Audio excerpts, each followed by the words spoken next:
ఈరోజు ఒక కీలకమైన పరిణామం చోటు చేసుకునింది. అదేమిటంటే బీఆర్ఎస్ సభకు హైకోర్టు గ్రీన్ సిగ్నల్ ఇచ్చింది.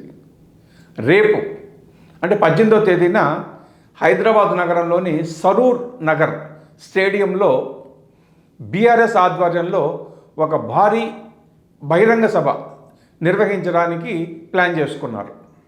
దానికి నిరుద్యోగ యువతను ఆకర్షించడమే ఉద్దేశంగా యువ సంగ్రామ బేరీ అని ఒక పేరు పెట్టుకున్నారు. ఎందుకు ఈ బేరీ అంటే రేవంత్ రెడ్డి ప్రభుత్వము ఉద్యోగాలు ఇవ్వటం లేదు.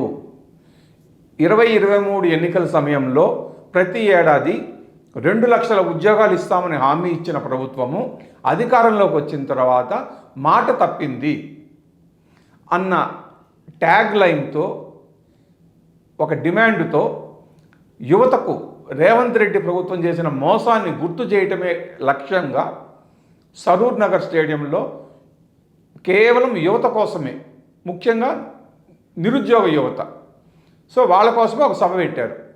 అయితే ప్రభుత్వం దీనికి అనుమతి ఇవ్వలేదు. రకరకాల కారణాలు చెప్పి, అంటే లా అండ్ ఆర్డర్ సమస్యని ఇతరత్ర కారణాలతో పోలీసులు సభకు అనుమతిని నిరాకరించారు.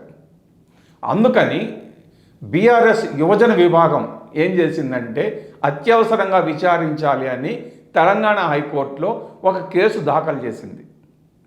ఆ కేసును విచారించినటువంటి కోర్టు సభకు అనుమతి ఇవ్వాలి, అనుమతి ఇవ్వడంలో ఎలాంటి తప్పు లేదు, జాప్యం చేయాల్సిన అవసరం లేదు, వివక్ష చూపించద్దు అని ప్రభుత్వానికి పోలీసులకు కొంచెం గట్టిగానే హెచ్చరించి సభ నిర్వహించుకోవడానికి అన్ని అనుమతులు ఇవ్వండి అని ఆదేశాలు జారీ చేసింది.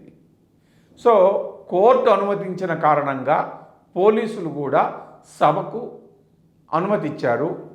ఎటువంటి అవాంఛనీయ సంఘటనలు జరగకుండా ముందు జాగ్రత్తగా ఆ స్టేడియం చుట్టుపక్కల అన్ని చోట్ల కూడా భారీ ఎత్తున పోలీసులు మోహరించారు.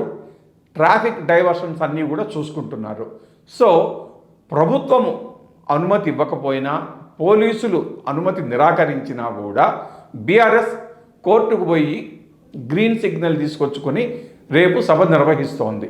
మరి రేపు సభ ఎలా నిర్వహణ జరుగుతుంది, రేవంత్ రెడ్డి మీద ఏం ఆరోపణలు చేస్తారు, వీళ్ళు చేయబడి డిమాండ్లు ఏమిటి అన్నది రేపు చూద్దాం. Thank you.